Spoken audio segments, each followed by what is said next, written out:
All right, back for another beer review, and today I'll be reviewing yet another beer from Atrium Brewing, and they are out of Louisville, Kentucky, and this is their chocolate-covered Cherry Boy. So they're calling this one a pastry sour that is conditioned on cherries, cacao nibs, and vanilla. It comes in at 7% alcohol by volume. No IBUs listed in time of review.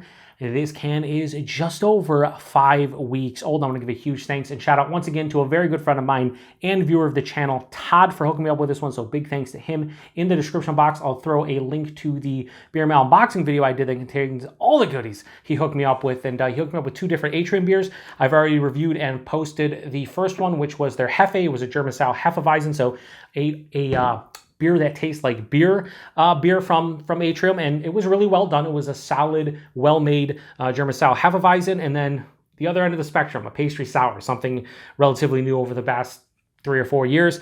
And yeah, so they're going for chocolate-covered cherries in pastry sour form.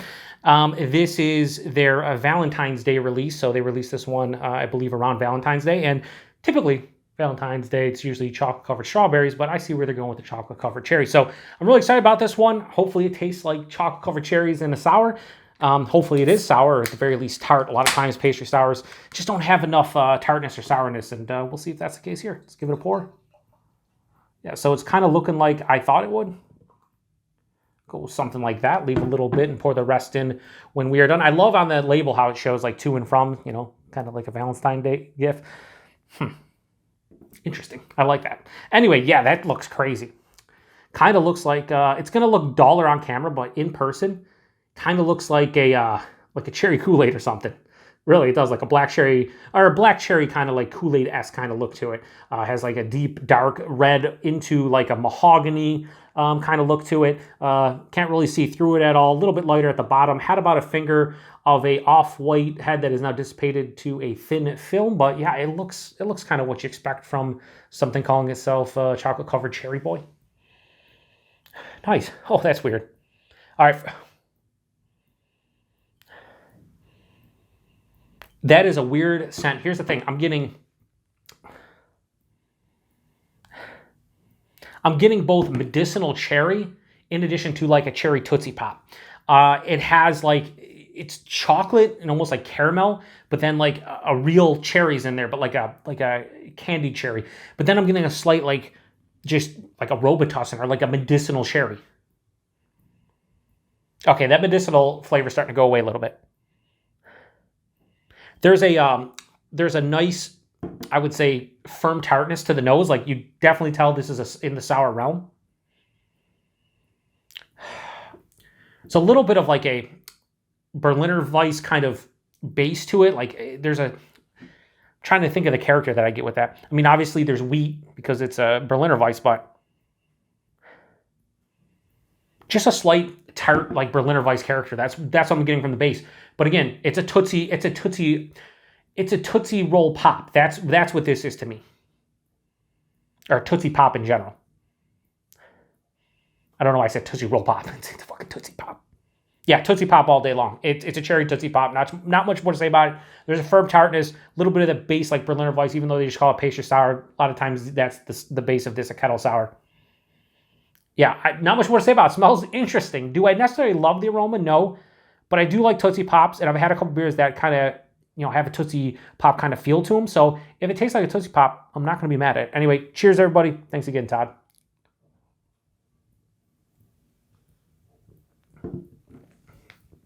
That's a Tootsie Pop all day long. Cherry Tootsie Pop, without question, in 7% beer form. I ain't mad at it at all. It's really nice, actually. What I really dig about this one is I think it does a great job of balancing the sweeter pastry flavors with the sour base. It's not too sour. It's not too sweet. There's not too much of the adjuncts. It's actually very cohesive. Dare I say very cohesive. I would say body on this one 7%. This is lower side of medium, approaching medium, a bit thin, but doesn't matter for the style. I like that it's a little thinner, makes it more refreshing. The mouthfeel, a lot of carbonation, very spritzy on the palate.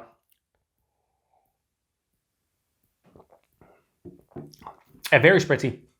This is not like a fruit smoothie sour where it's just like, drinking a smoothie and it's just super soft and smooth and creamy. This is more like an old school sour. So I think they did a great job with the mouthfeel considering what they're going for. Yeah, a lot of carbonation on the palate. Kind of, the one thing I will say is the carbonation kind of rips all the flavors off of your tongue. So after I sit here for 15, 20, 25, 30 seconds, I want to go back because there's nothing left on my palate. Flavors right up front. And this is one of those beer reviews where I'm not going to be like front of the palate, middle palate here. Throughout the entire palate, it's a cherry Tootsie Pop. It has that cherry flavor. There's chocolate and caramel. Yeah, chocolate and caramel. But it's not like, here's the thing, even though a Tootsie Pop is sweet, it doesn't have like the overbearing sweetness one of those would have. It's like those flavors with the sweetness dialed back significantly. And that's everywhere on the palate from front to back. On the back of the palate though, it does finish semi to full on dry. There's no bitterness, but there is a big dryness. So what I like about this is pastry sour without being too sweet. And that's tough to do nowadays. Underlying like wheat kind of base. A lot of times when they just say pastry sour or just sour ale, typically nowadays, mostly it's a kettle sour and a lot of times Berliner Weiss. And that's kind of what I'm feeling here. Could be wrong, but that's kind of what I'm getting. I don't taste the 7%. I'm going to pour the rest in here, see if anything, maybe a little thicker here at the bottom or something. I did have this one upside down just in case. But again, this is one of those sours that when there was a renaissance on sours back, maybe mid 2010s, when you started getting a lot of like the key lime sour from Westbrook, or other pastry sours that weren't post blending them with fruit puree and they were just brewing them with either fruit puree or real fruits. That's kind of what this is reminding me of, and I do welcome it. Yeah, it's really nice. Like I said, best thing I can say is this is a cherry Tootsie Pop in beer form. It hides the alcohol well. I like that it has an old school mouthfeel. It's very spritzy and refreshing on the palate. The body's maybe a little bit thin, but I welcome it. It's not blowing me away or anything, but I really do enjoy it. So I have no problems giving Chocolate Covered Cherry Boy from Atrium. I'm going to give this a high 4 out of 5. I'm going to go 4.1 out of 5. Yeah, it's really good. It's not all that complex. Again, Tootsie Pop. Cherry Tootsie Pop in beer form. I'm basically getting like a caramel chocolate kind of thing going on. And I'd say more chocolate than caramel, getting cherry, and that's really it. I like that it finishes dry. I like that it's not too sweet. The tartness on this, it's like a firm tartness. And that's omnipresent as well. It kind of carries that Tootsie Pop kind of flavor on the palate, and it's underlying. On the back of the palate, as I continue to drink it, I'm getting a little bit of like acidity buildup. Might have a little bit of heartburn or acid reflux, but I don't think so. Really good beer.